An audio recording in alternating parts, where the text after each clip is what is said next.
नमस्कार, मैं कनकलता झा आज आप लोगों के लिए सर्वनाम लेकर उपस्थित हूँ।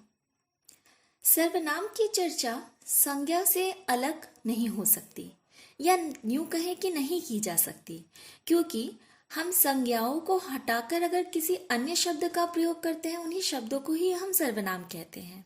आइए सर्वनाम की परिभाषा हम पढ़ते हैं।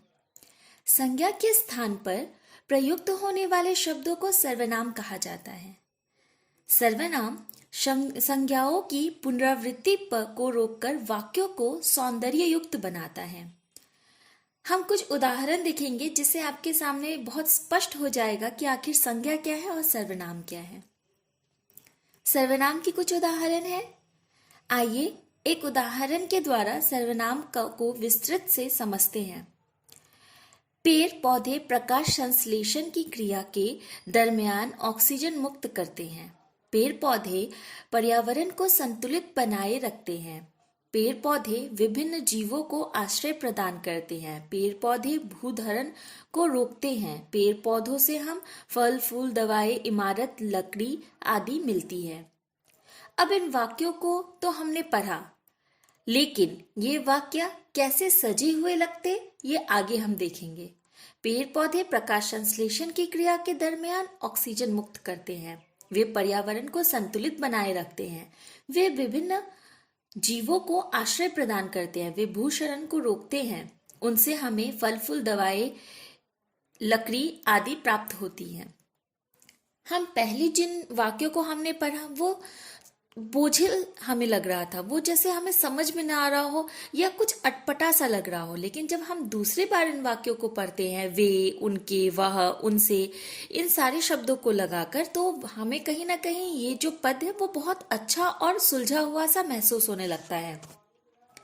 तो हमें ये जो संज्ञा है, पेड़ पौधे, जो संज्ञा शब्द है, उनको हटाकर जब हमने वे, उनसे, इन सब का प्रयोग किया तो उसे हम सर्वनाम कहते हैं। अब बात करेंगे सर्वनाम के भेदों की। सर्वनाम के भेद। सर्वनाम के 6 भेद होते हैं। पुरुषवाचक सर्वनाम, निजवाचक सर्वनाम, अनिश्चयवाचक सर्वनाम, निश्चयवाचक सर्वनाम, प्रश्नवाचक सर्वनाम, संबंधवाचक सर्वनाम। सबसे पहले हम पढ़ेंगे पुरुषवाचक सर्वनाम।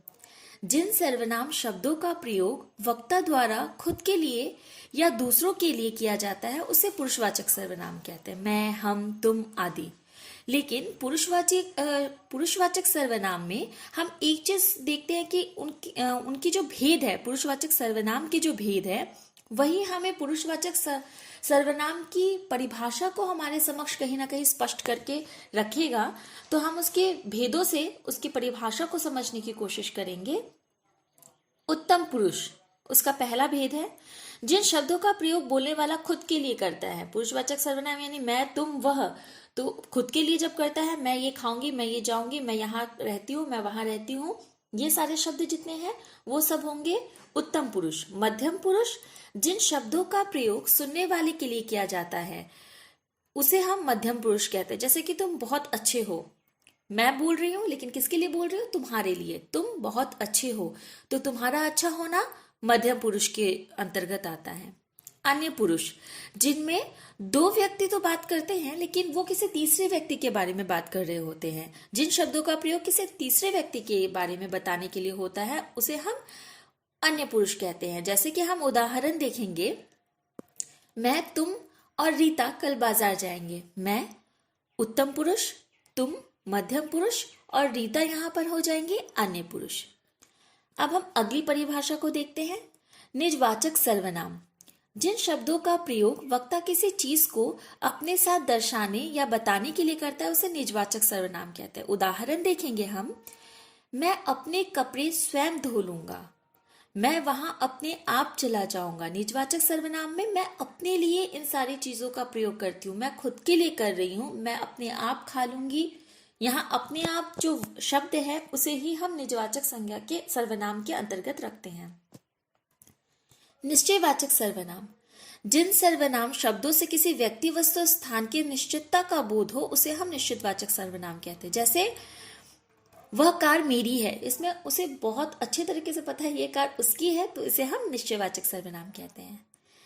अनिश्चयवाचक सर्वनाम, जिन सर्वनाम शब्दों से वस्तु, व्यक्ति, स्थान की अनिश्चितता का बोध होता है, यानी निश्चित नहीं है, उसे हम अनिश्चयवाचक सर्वनाम कहते हैं। जैसे कि मुझे कुछ खाना है, यहाँ क्या खाना है इसके बारे में नहीं बताया गया है, मुझे कुछ खाना है, सिर्फ इतना बताया गया है। मेरे खाने में कुछ गिर गया, क्या गिर गया है इसकी चर्चा नहीं की गई है, सिर्फ खाने में कुछ गिर गया है, यानी यह अनिश्चित है।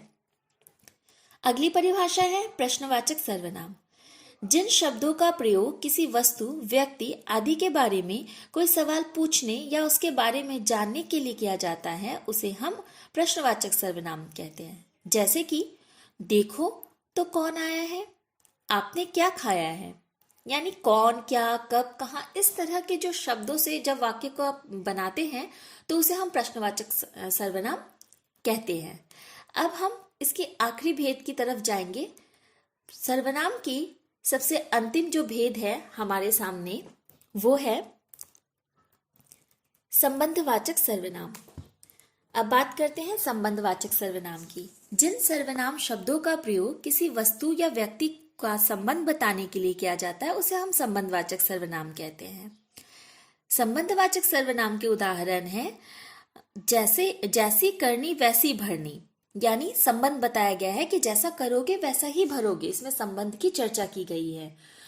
जो सोवेगा सो खोवेगा, जो जागेगा सो पावेगा, इसमें सोवेगा से खोवेगा का संबंध है और जागेगा से पावेगा का संबंध है। जैसा बोओगे वैसा काटोगे, यानी हम जैसा बोते हैं वैसा ही काटते हैं। इसमें बच्चों आप कुछ प्रश्नों का हल आप इस वीडियो से देखकर कर सकते हैं। पहला प्रश्न, सर्वनाम किसे कहते हैं, इसके भेदों के नाम लिखो।